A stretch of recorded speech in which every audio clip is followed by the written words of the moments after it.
Welcome back to the Damn Tonight Show. I am very grateful to be here again with live action Chaka. We had cartoon Chaka on the show before. I don't know if there's seasons or last year or whatever it was, but you're the only person I had that actually drew their own character, which was amazing. So thank you for doing that. But I will say I'll take credit for screwing up the mouth.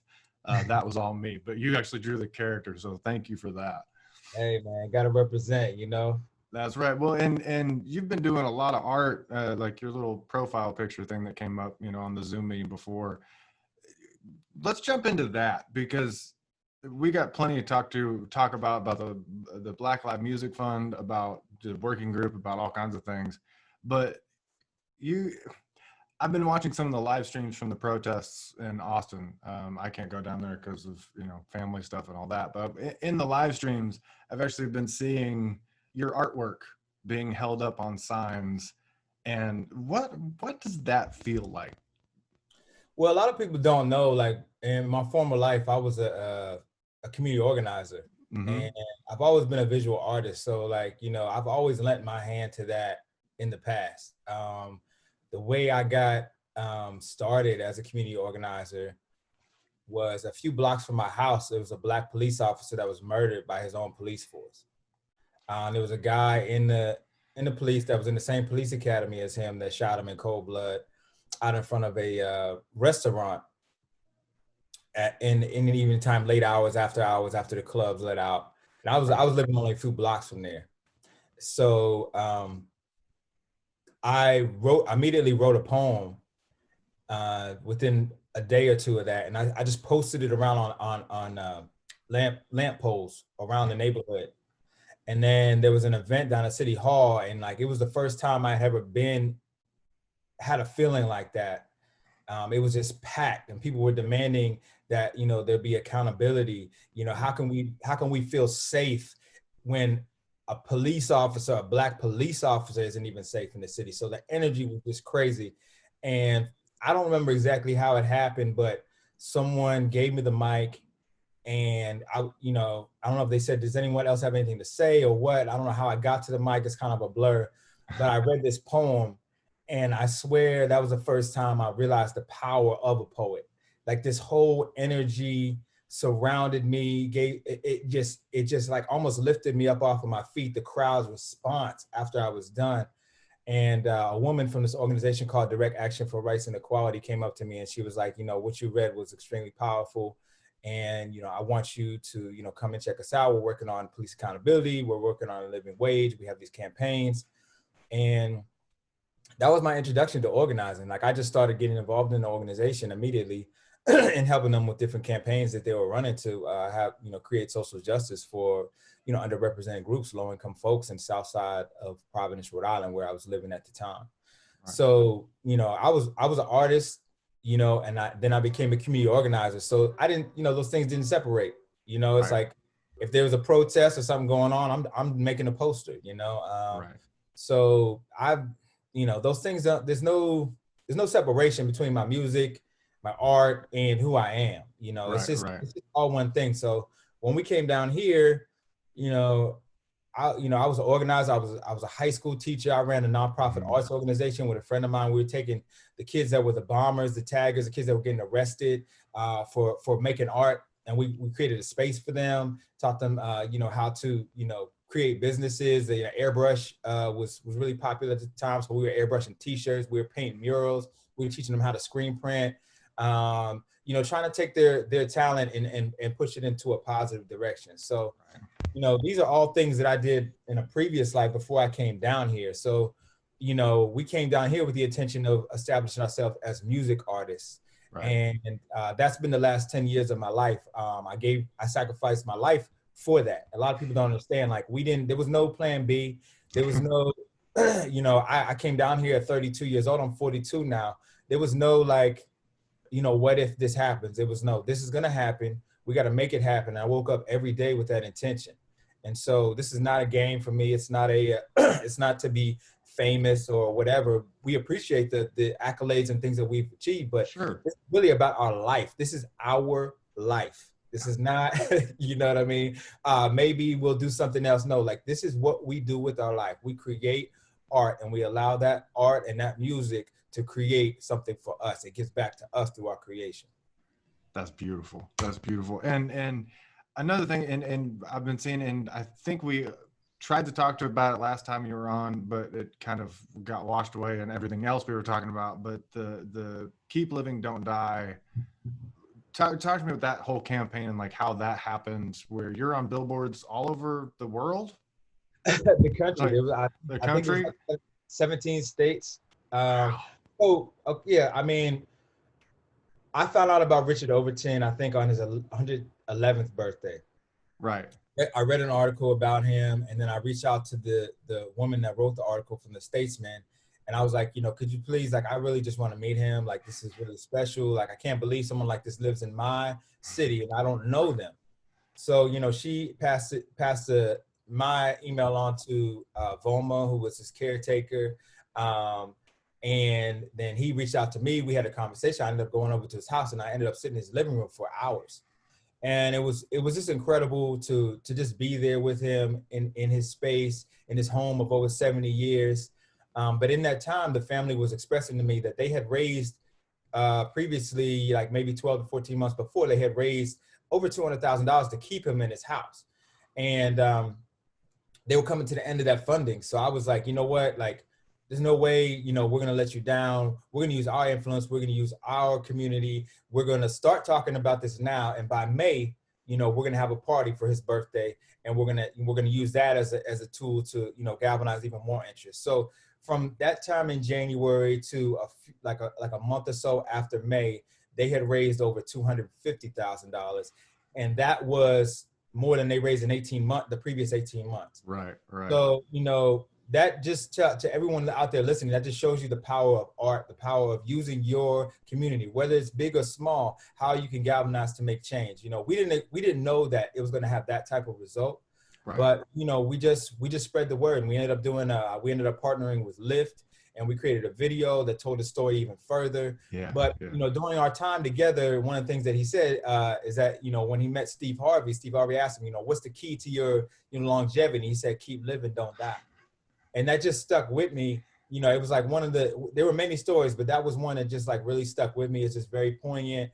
And I don't think he thought it was anything deep. It was just like, you know, this is something simple. This is the way I live my life. He drank whiskey every day. He smoked like 12 to 13 Tampa Sweet cigars every day. You know, he ate ice cream, like, you know, just lived by his own rules. But, you know, he lived. And that was something special to me because, you know, in a time where we see all these Black men being murdered, all this Black death being portrayed online and in the news, here's a story about a man that has lived through a World War II, has lived through droughts and all types of, he said there was a time where like you couldn't even really get a cup of water. Like it was so dry. There was a time that he lived through like that. You know, nobody I know has ever lived through anything like that. And so he survived all that, you know, on his terms. Racism, I mean, can you imagine the racism that he faced? God. 111 years. Yeah, I mean, you know, and he had a smile on his face. He had jokes, you know what I mean? He was witty. So you know, it was my honor to celebrate him and to put him up on a platform and say, hey everybody, this is somebody that we should know and this is somebody that we should support. So for that party that we did, we created I partnered with Fine Southern Gentlemen, who I'd done some printing with before, and they donated over 100 shirts to the party. So they sold those shirts at the party as a fundraiser, but they also gave them to family and everything. Fast forward to now, during the pandemic, you know, I just had the shirt on. I was like, oh yeah, I told my wife, yo, take a picture of me real quick. Take a picture of me, right?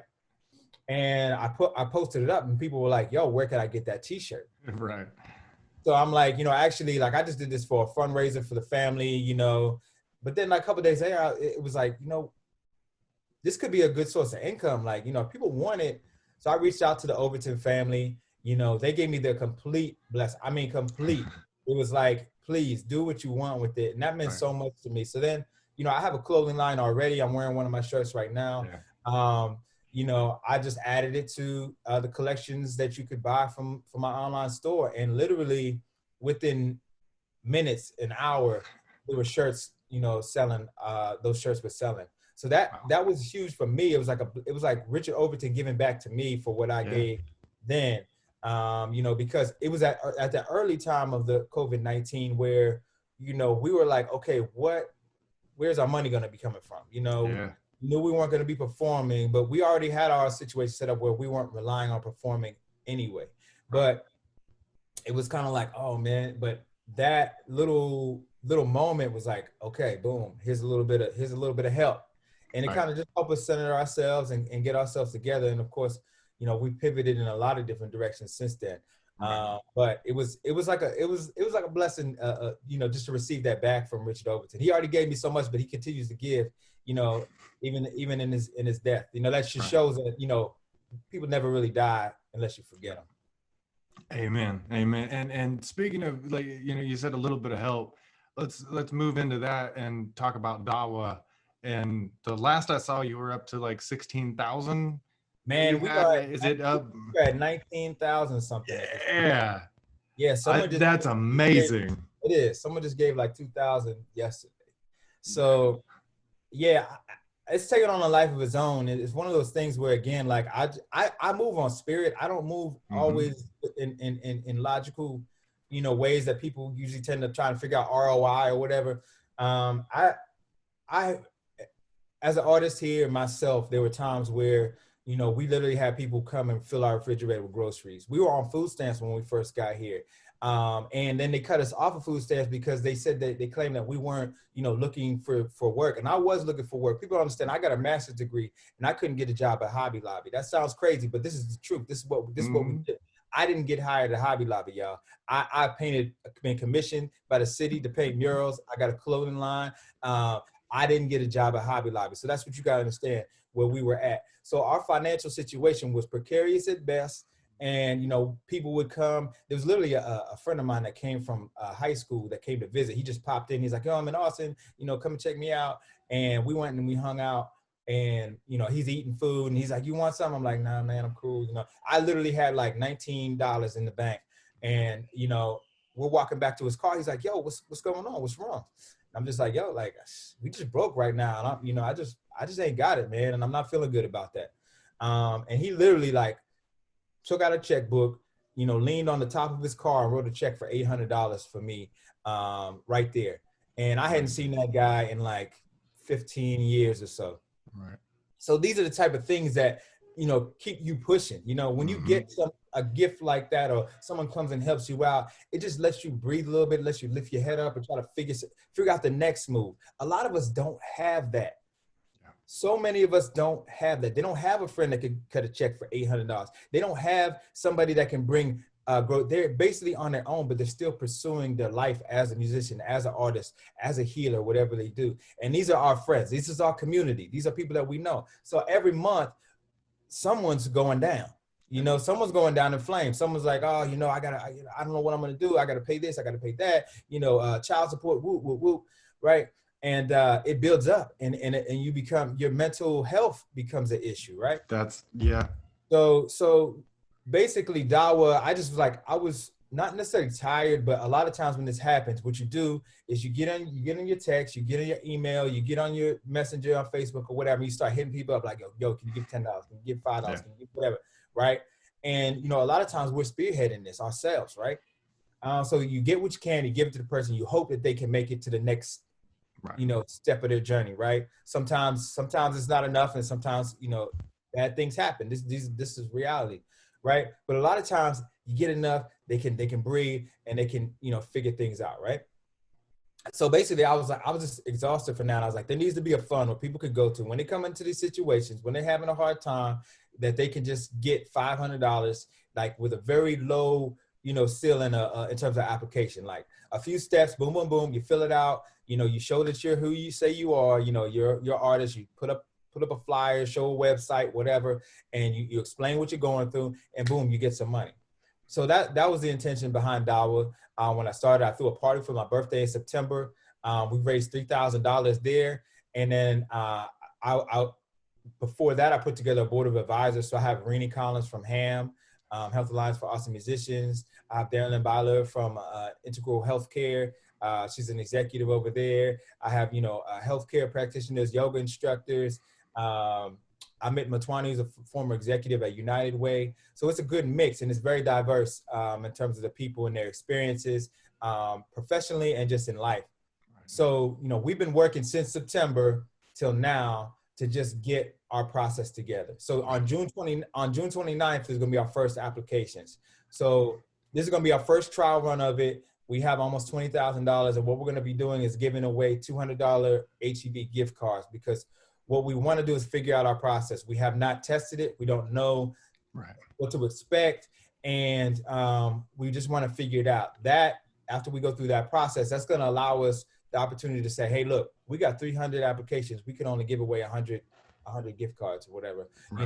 This is the type of person that was applying.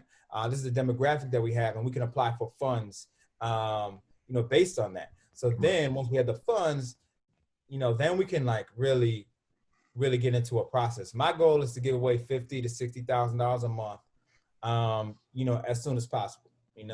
And people say 50, 60,000. It's really not a lot of money when it comes down to the need. I would love to give away more than that, but my goal, my short-term immediate goal is $50,000, $60,000. But I think it's possible, considering the money that's coming into the city from federal government to for assistance and things like that. There's money out there. So just one step at a time. We're building it.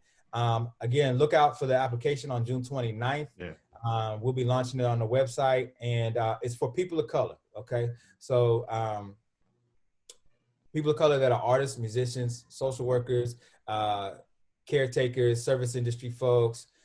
We call it giving to the givers. People that are out there giving, that's their role in society. That's how they make their living. A lot of times these roles are not well funded.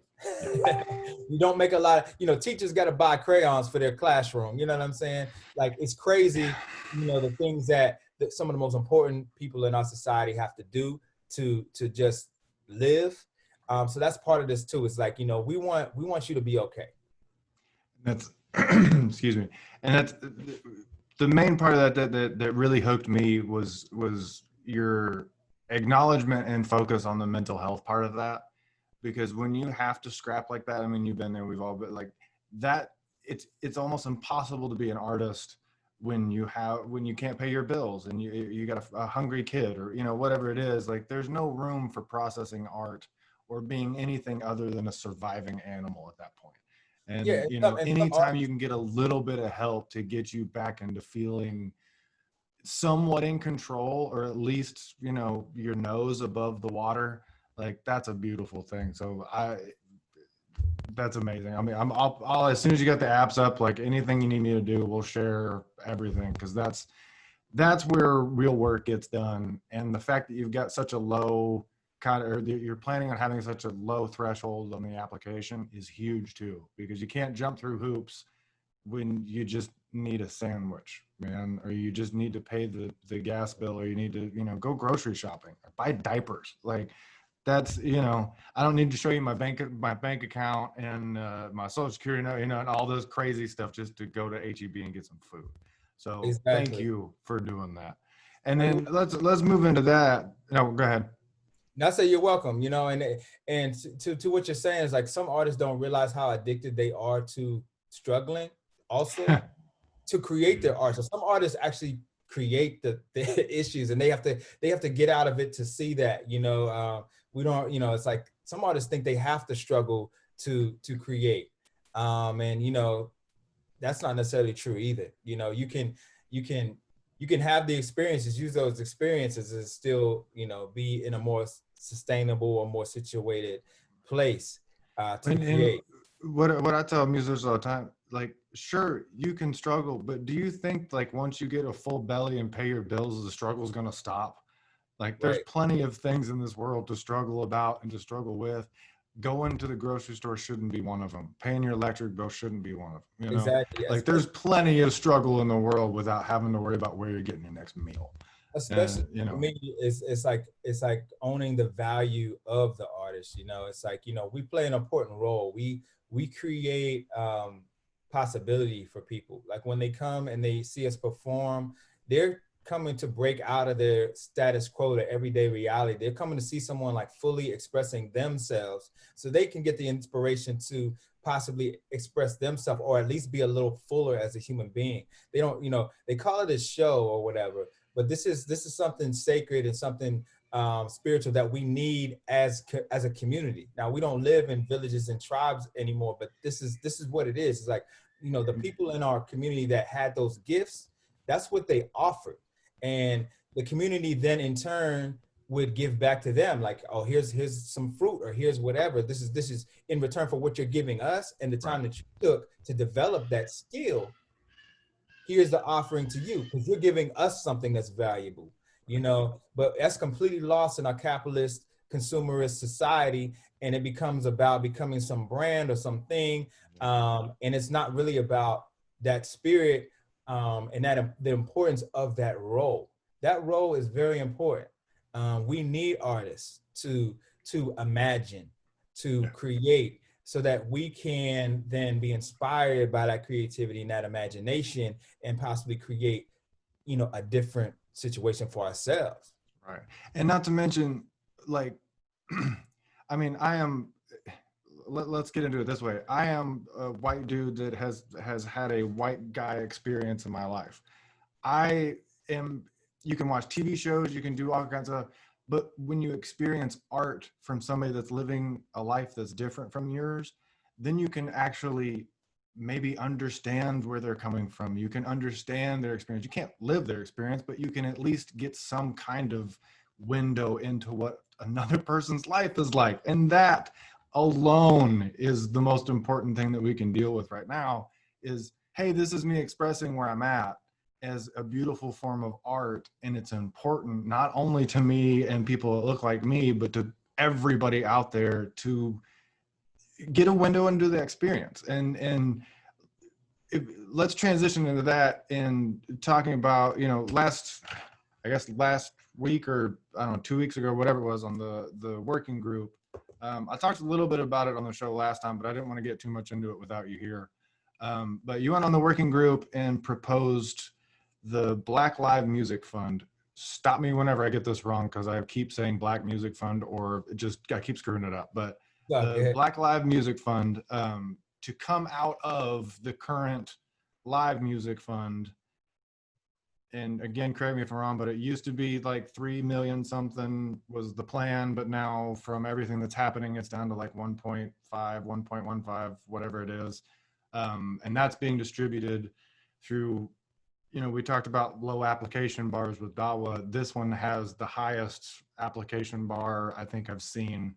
And to get real quick with the details, if you have a Music Cares grant before you can. That's the you're talking about the Music Disaster Relief Fund. Is that okay? So that's different from It's separate.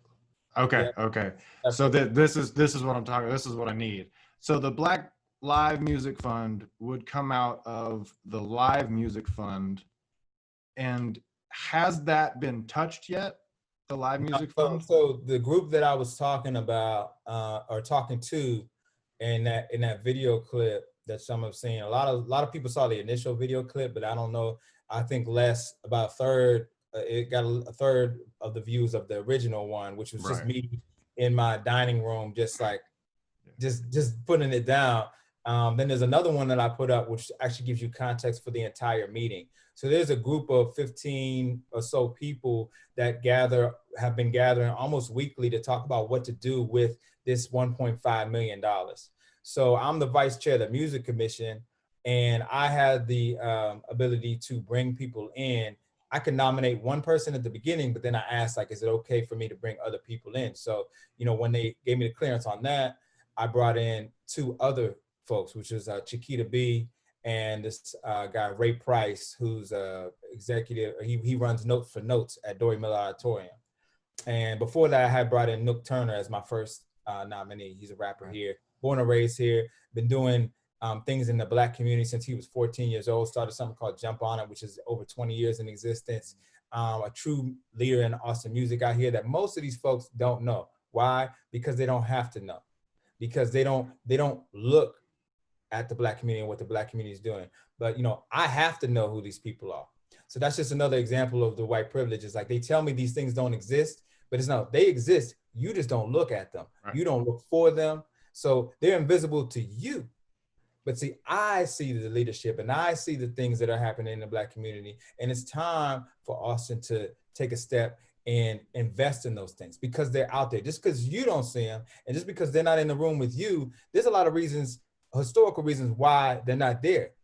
There's a lot of things that keep them from climbing those walls and everything. See, I'm a different type of breed where I'm willing to do that, right? Most people aren't willing to go through all of these hoops and all of these this X-Men like labyrinth obstacle that you have to go through, you know, if you're a Black or brown person in Austin. See, if you're a white person, you know, doors swing open pretty quickly for you here. And that's what, you know, that's what this is about. It's about recognizing that. And also the fact that, you know, this is the live music capital of the world. All this wealth has been built off of Black music and Black culture, period. Yeah. There's no live music capital without Black musicians, period. But who is the least represented? Who is the least understood? Who is the, you know, and who gets the statues? Who gets the statues? Who gets all of it, right? So it's similar to, you know, the capitalist system. You know, all this wealth is built up off of slavery, right? And then, you know, you kind of asking people, well, you know, you're free now, you're equal, right? No, it's like there was no investment. So here in Austin, this economy of music was built up off of Black culture and Black musicians and Black musicianship. But where is the ownership? You know, it's all over there on the other side. And that has to be corrected, you know, and, you know, that's it in a nutshell. And I've been talking with the music commissioner, the chair of the music commission, and saying, you know, a few weeks back, we were talking about the Austin Music Disaster Relief Fund, and we got together, we created a resolution, and we talked with all the city councils, and we were moving. Yeah. We were moving. And I was there with you. I was right there by your side, right there with you. So now that I'm talking about a Black Live Music Fund, who's by my side? Everybody wants to talk about, oh, well, I don't know, can we get it from this fund? You know, it's like the footsteps slowed down. But we have there's been a disaster for Black people in this city for hundreds of years. Forever. There's literally a plan in 1928 that removed Black people from wherever they were in the city and put them all in one area to the point where they cut off their water. That's a basic human right. That was a city mandated ordinance in 1928. So, you know, in 2020, the city can mandate $750,000 to repair some of that damage. And to put that in perspective, Richard Overton was alive when that happened. Like that's not, you know, hundreds of years ago. Richard Overton was alive when that happened. This is our recent history. That's what's so insane, you know, and it's completely insane. And the inability, you know, it's like, I have these conversations and people are like, I never thought of it like that. It's like, because you don't prioritize Black people, you don't, it's like the level of anti-Blackness or white privilege or just people's inability to see Black people within the frame that they live in. Yeah. It's like, we're just, you know, it's like all those sci-fi movies, right? Where you're just like one Black person. You know, it's like white people can't imagine a future where there's more than like 2 Black people. You know what I'm saying? And that's just an outer manifestation of your inner world where Black people don't exist unless they're over there. Or they're over there. They're over there. Entertainers or whatever. You don't see us as equals, right? And that's just a fact.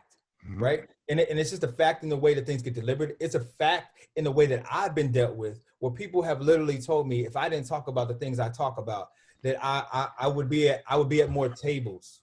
The adult table. The adult table. That was literally said to me. I still have the text. So anybody that wants to doubt it, I can screenshot that text. I'm not even putting it out there because just believe me.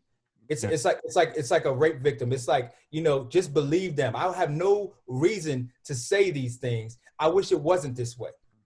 I wish these folks did listen to me when I came to them, all these nonprofit organizations, and talk to them about the holes that they have in their inability to see and work with and represent Black musicians and Black people. My phone has been ringing off the hook, and my texts have been off the hook. People apologize and telling me they wish they had listened to me and how right I was. These are 10 years I've been doing this, you know? So shout out to the people that are picking up the torch now, musicians that are talking about it now, you know, and the lack of representation. I've been saying this thing for 10 years, right? You've been living it your whole life. And Living my whole that's life. what people don't get That's is what they like, don't get. yeah. That's what they don't get. And it's like you can only you can if you don't look, if you just look at the outside and just see whatever you want to see, that's fine. But there's a depth to what I bring, and I'm not going to leave any of that depth at the door. I'm not going to let you turn me into a little cartoon character or a little no, like I'm a real person, right? With real experiences. And no matter where I am in this world, if there's Black people where I am, and it sure as heck will be, I'm gonna represent them. Yep. Because, And that's the thing that really killed me in the working group was the response to what you said. I mean, first of all, like changing your words. Oh, what you meant to say was this, and I can't stand that off the face of it. But just the backpedaling, the hemming and the haw, like, how is it not just an issue that we need to deal with? And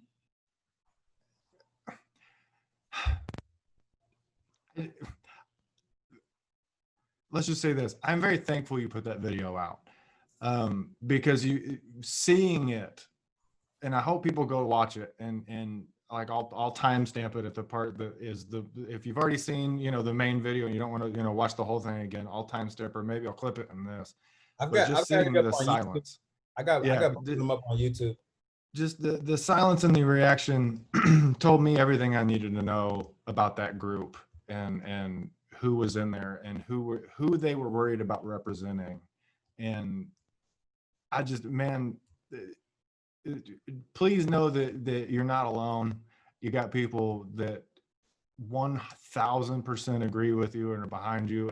And we all, I don't want to say we all, there's a lot of us that see what's right in front of our faces. And I hope that there's people actually doing something about that. No, it's definitely like there's plenty of people within the city, within the economic development department in different areas. And just so people know, like, I didn't just go off on a thing for that. This was something that, I had planned, Right. It was a culmination of many things. The last kind of straw of which I received a document from some folks within the music community, and it had my name on it, and I hadn't even read it yet, as somebody that was kind of like already a part of the document. And I was just like, how dare you? And this was something that was related to, diversity, inclusion, these words and stuff. And they were already, people's names at the top. And I look at the top and it says Jonathan Chaka Mahone. And I'm like, this is the first time I'm seeing this? Wow. Y'all crazy as hell. Right? So it's kind of like that was kind of like the last straw where it's like, you know what? These folks, and then they backpedal and they say, oh, well, I don't know who put the name on there. And it's not the point. It's like, you all are talking about diversity and inclusion, something that I've talked about here and I'm not a part of the conversation. You draft something up and then you send it to me to review, and it's already got my name on it. I don't have more to say to you about that, but that's just pure, unadulterated effery, right? Yeah. That's all it is. Beautiful way to put it. And so I was just like, you know what? I've had enough. And we were talking before that. I was talking with many people, the folks that were on the Black people that were on the live music working group who I mentioned before.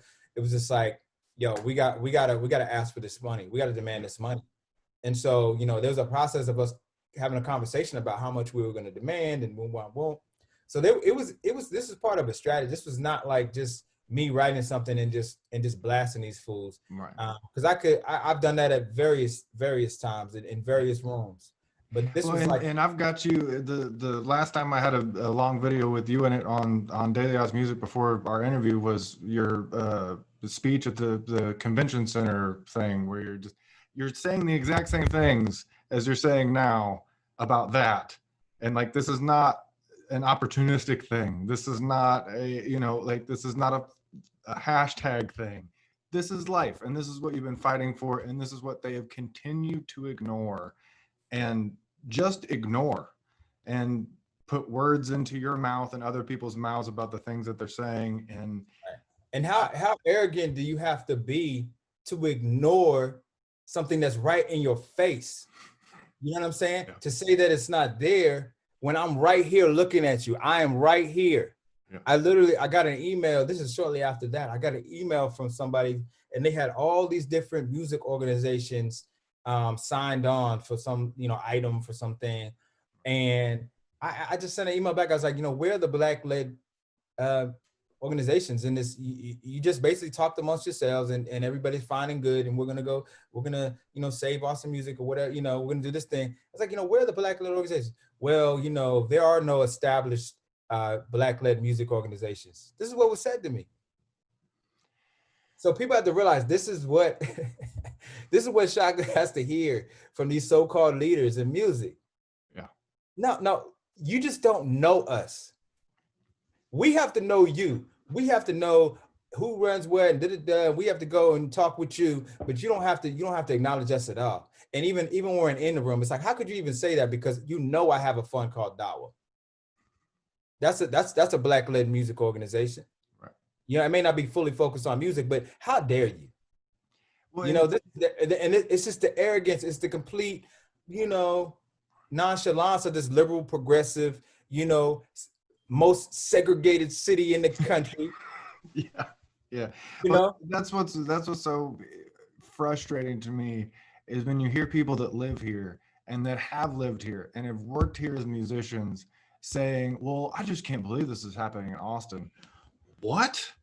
Like, what? What? What part of Austin do you go to? That's, wonderful. Cause like it's, and this has always been who we are in this city, and one of the things that drove me the most crazy was when people were complaining about somebody tagged BLM on the Stevie Ray Vaughan statue.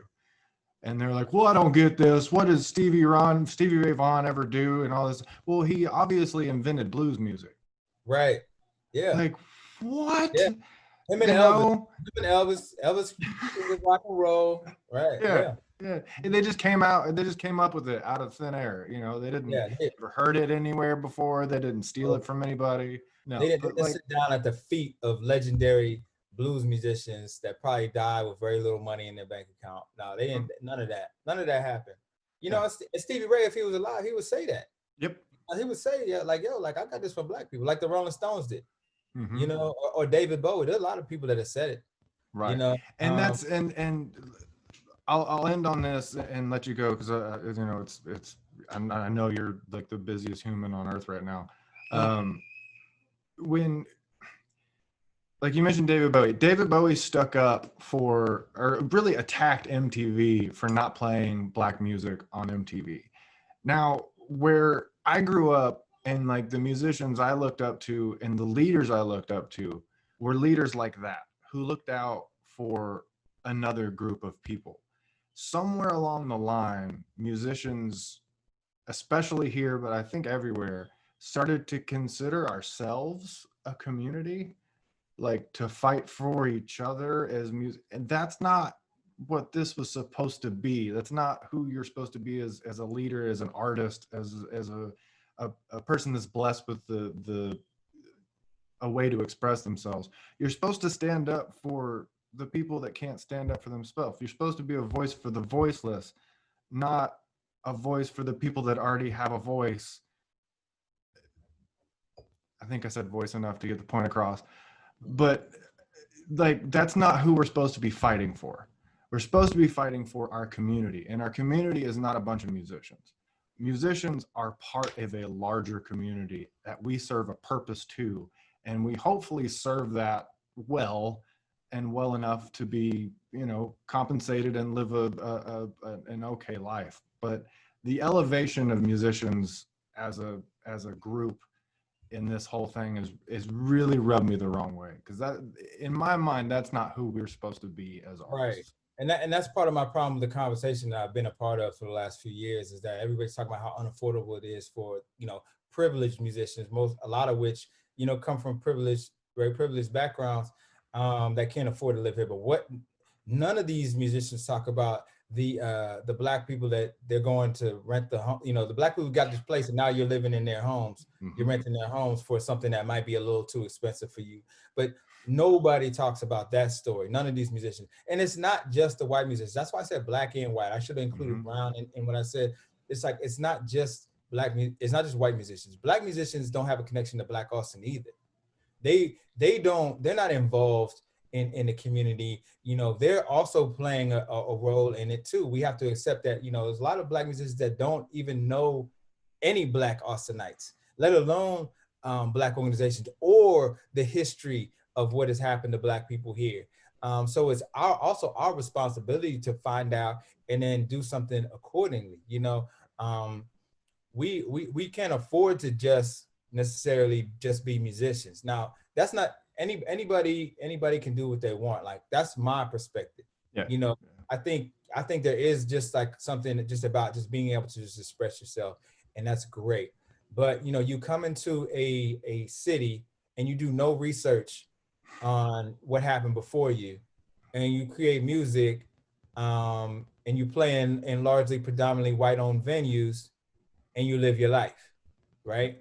And then you complain about Austin in general and the racism, but do little to, you know, your song about it is not enough, my friend. You know, your hashtag about it, your Instagram post about it is not enough. Yeah. You know, you have to engage, and that means understanding the context into which you enter, right? So, you know, I remember, you know, when we first got here, you know, meeting Black people, and they were, you know, usually kind of more professional Black people, tech and different, they come in here for jobs, and they're like, I don't, you know, they come from a Detroit or, you know, and I don't know where the Black people are. And I just be like, did you get on the bus? You know what I'm saying? Yeah. You're used to like you're used to a space existing for Black people, and that's not here now. Right. But you know, what you're really saying is you don't have a certain type of Black experience that you can have here, and I get it, right? But Black people are here, and right. What do you know about them? Where's your curiosity about who they are and what's happened? You know, so that's something that, you know, since we've been here, that we were always concerned about. Like I said, no matter where we go, you know, there's going to be a Black community, and we are going to embed ourselves in it. Mm-hmm. You know, it's not an option. You know, we can't just be, oh yeah, we make rap, and we're in this, you know, a largely white city, and you know, we have no idea what's going on in the Black community. Now, you know, that's just that's irresponsible to me. You know, but Black musicians can do whatever they want. I'm glad to see more of them speaking up on these things, but I want to encourage them to get involved in the Black organization. You know, find out what's been happening, learn the history. You know, and become a part of the solution. Right, and the answer is not always starting a new nonprofit. Sometimes it's joining up with a nonprofit like Dawa or like something else that's already and needs a little bit more help, or board members or whatever. So we see a lot of that in Austin too, of let's just start a new nonprofit look around, see who else is doing similar things and team up with them, and it's teaming up and getting people with like minds that can pool resources. Like, you put the board together, you're at 19,000. I'm hoping you'll be to 20,000 by September for Dawa. Like, that's incredible. That's what you're supposed to be doing. So, man, Chaka, thank you, dude. Thank you for all the work you're doing in Austin, and for taking the time to talk with me on here. And a special thank you for your patience and you're putting up with being on the working group and on the music commission. Because, dude, I watch those meetings when they're on, and oh man, it's tough. It's tough. So thank you. It's tough.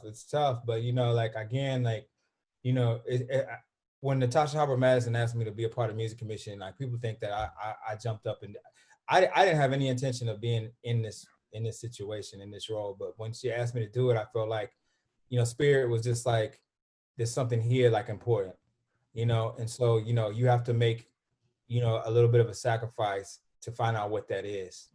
And so where we're sitting now is it's just the reason, you know. I'm seeing the reason, you know, a year ago that she asked me to do it. I'm understanding you know, why I took that seat, you know. So I'm, you know, it's not this, none of this happens without someone like her, you know, seeing my leadership and just being like, yo, just join this thing called the Music Commission, you know. And then me sitting down, and then, you know, there's so much to it. Like a lot of people, I saw somebody post online, you know, that, you know, Jackie Vincent is like the Rosa Parks of awesome music. And I'm like, that's just like a little disrespectful to, like, love to Jackie Vincent for what she did, but you understand the amount of organizing that happened before, you know, No, Rosa. no, they don't, obviously. You know, like, this is not just like, oh, I'm just not going to sit in the back of the bus. No, like, this is the NAACP. This was years and months. They chose her for a very specific reason. There were others that came before her that were not recognized, that just got locked up. This is a part of a strategy. Okay. So we, as Black awesome musicians in this Black community, have a strategy that we're applying here. This is not just us, you know, just randomly please. No, this is part of a strategy. So yes, you know, props to, you know, Jackie Vincent, but don't downplay the work that it takes to make social change real. You know, it's exhausting. It's a sacrifice. It's a commitment. It's long term. It's not social media. You know what I'm saying? Yeah. It's a lot of other things that aren't seen that make these things reality. So it's like, you know, I'm thankful to you for letting me share a little bit more of that background, because this was not just Chaka reading something and going off in a meeting. This was years and years of things and situations and conversations and moments that led to that moment, which seems to have made a real impact and started to, you know, stir things up. So we're going to see where it goes, but hashtag Black Live Music Fund whenever you can. I don't care if you're eating an avocado toast at the restaurant. Hashtag Black Live Music Fund. Let people know that this is something important. And I'm also calling out to my white musicians. I haven't seen anyone really of the larger musicians stand up and just say that this is something that they believe in is important. Maybe I've missed it, but please make your voice known. You know, white artists in Austin overall have benefited, you know, exponentially more than Black artists. So it's time for you guys to recognize and take a step back and say, look, we're okay with half of this money going to the Black community. We need to hear that message out there from white musicians. We need to hear that, not just Black people talking to the Music Commission and City Council people. We need white musicians in the white music community to also say, look, it's time. We have benefited from this system. It's time for the Black community to benefit from this system. Yeah, and it's, even though it's just the most minuscule drop in the bucket of what we should do, it's a start. And we can start right there, right now, and set precedent, because that's what I thought is kind of the most beautiful thing about, like, the Black Lives Music Fund and coming at the time it's coming, is you have a chance to set precedent going forward to actually make real headway on solving, I don't even want to say solving, on making this problem a little bit more bearable. Let's say I would just say addressing. Yeah, addressing it. Yeah. Acknowledging that it exists and that we're going to do something about it would be great. So, man, Chaka, thank you so much. I'll have all the links and stuff like there. But man, thank you for all the work you're doing, and just, man, keep living. Don't die. Don't die. All right, bro.